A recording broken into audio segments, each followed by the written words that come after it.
Join us and help us continue to support the many talented people of our community. Learn how to get your business highlighted on La Crosse Local. Go to lacrosselocal.com and click on Advertise.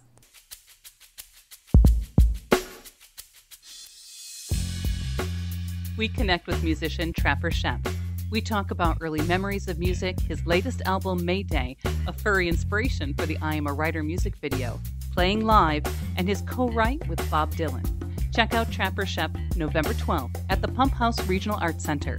You can find more conversations, food reviews, live music, and events on our website, lacrosselocal.com. I'm Amy. And I'm Brent. And this is La Crosse Local. Yeah, Wisconsin is a dairy state, guess you all know it well. I was in Wauwatosa, the truth I will tell. It's a milk and cheese and cream, yes, I've known it all my days. And I'm going back to my hometown, I'm leaving right. I was born in Red Wing, Minnesota, home of the famous Red Wing Shoe Company. Do you have a pair? I actually do not. I apologize. Oh, man. We got to fix that. Are they actually made there anymore? They're made there, of course. Yeah. Oh, okay. And grew up playing music in and around Red Wing. We had a little coffee house residency at this place called the Blue Moon. And I always thought if I could get a gig at the Blue Moon, I would have made it. It was sort of my grand old Opry growing up, this little coffee house where I saw a bunch of different kinds of music, from kind of old folk standards to ragtime to blues. It was really kind of all over. Red Wing being Mississippi River town, got guys like Cam Waters, Charlie Parr, those types kind of playing the coffee house. So I grew up playing music in and around that area. And I got into music because I herniated a disc in my back, BMX bike riding. Had surgery not too far from y'all, the Mayo Clinic, spinal decompression surgery. Not fun. But yeah, and my name is Trapper Schoepp. I don't know. Did that answer all the questions? I covered a lot of ground. I think you got a lot in there. Yeah. So, being from Red Wing, it looks like you had a lot of, I guess, regional sort of influences coming through with, everything from the Charlie Parr reference. Was there someone who kind of turned you on, who kind of like held your hand with these sort of musicians in the beginning? There was a folk duo group, Bruce and Julie, and their band name, believe it or not, is Patchouli. Yeah. And they're a folk, happy, Spanish-inspired duo, kind of Joni Mitchell sounding as well. But they would always go cross-country skiing at the park that my dad's a park ranger at Nugget Lake. And my dad said, my kids sort of like music. And I ended up recording an album with those two in Maiden Rock, Wisconsin. And I paid for it by doing some housework for Bruce. I love him so much. He's a painter as well, and has an instrumental side project called Terra Guitarra, and more flamenco, Spanish-inspired stuff. And then there was a folk singer named Cam Waters, who's more of a storyteller, picker type of guy that I mentioned. And I think people get drawn into the area not just because of the boots, not just because of the river, but there's a luthier school there in Red Wing that a lot of musicians seek out. More recently, I guess the last couple of years, your last album, Mayday, which came out in 2021, similar to other artists that I've been talking to over this last 3 years, has kind of been a struggle. Was this album kind of interrupted or created or, through that COVID experience? Well, of course, yeah. I think the last few years, not just a struggle for musicians, but a struggle for everyone. So I don't want to get out the violin and tell a sad story about, how COVID affected the arts. We all know it. But I think it, of course, inspired the making of the album. My band wrote a lot of the parts for the album independently versus all getting together in my rehearsal space. I would sort of start by sending a track to the drummer. He would add his layer. Then we'd send that to the guitarist. He'd add his layer in. And then when we booked real studio dates with our buddy Ian Olvera here in town, we knew what we were after. So was that a quick process? I mean, it was something that kind of got stuff out of the way, or was it extended over a year? I mean, if you count writing the songs, right, it's always a long process from the birth of a song to its formation and release. It is sort of a long game, which is, ironic in a sense because we live in such a fast time, but takes a while to get a song out there to the public for sure. Also checking out I'm a Rider video. I was checking out your music the last couple days. It looks like you're starring a Boston Terrier in that video. Yeah, I hear him barking in the backyard, actually, probably at a squirrel. He's the squirrel patrol of the neighborhood.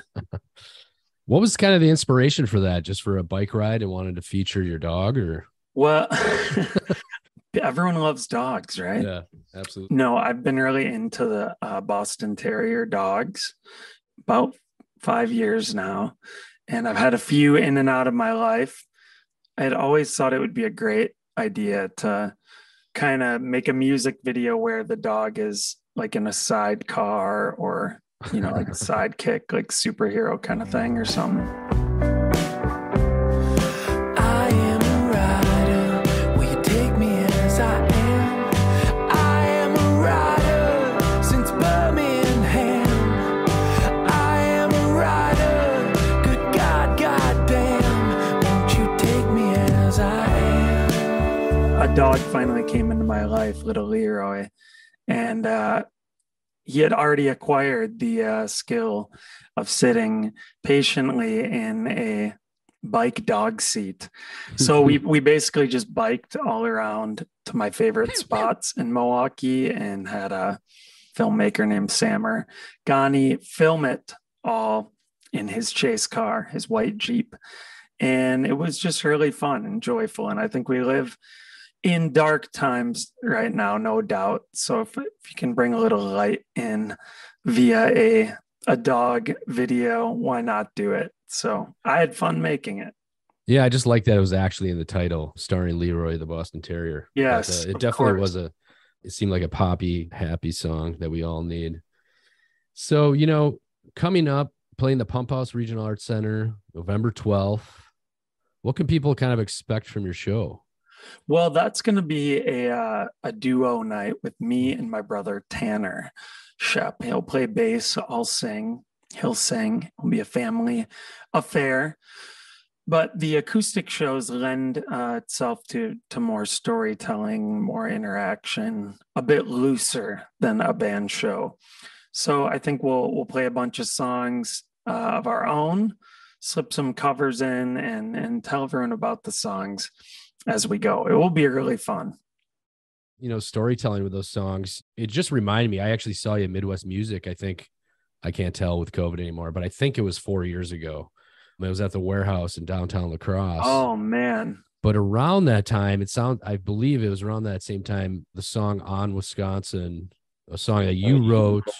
What is that story? Like, it was music from Bob Dylan and that you wrote lyrics to it, or? We'll start from the beginning. So, Bob Dylan's last stop before Greenwich Village folk scene was Madison, Wisconsin. And he met a fella in Madison who was looking for someone to help drive to New York City. And so they did an all-night drive to New York.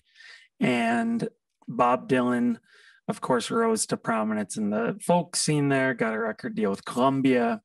And on the day he went into the studio to record his first studio album with John Hammond producing, he wrote a song about Wisconsin. So he wrote 4 verses on 2 sheets of paper. They did not make it on that first album.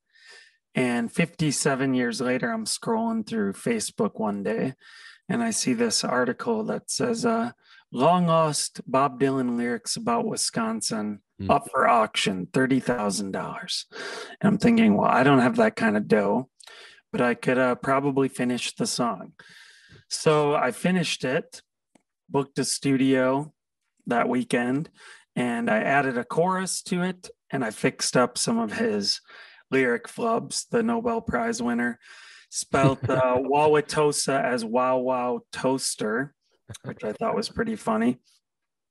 But yeah, there were elements of that needed to be tidied up a bit. And then we put it out there, and eventually Bob Dylan's lawyers took notice. And I was at the grocery store one day, Whole Foods, scooping the couscous, and I got a email that said Bob Dylan has approved the joint publishing of On Wisconsin. Are you interested? Duh. And so I walked around the grocery store, spent like $300, which isn't that hard at Whole Foods, but totally celebratory mode there. So that's the Spark Notes, the Cliff Notes version of that story.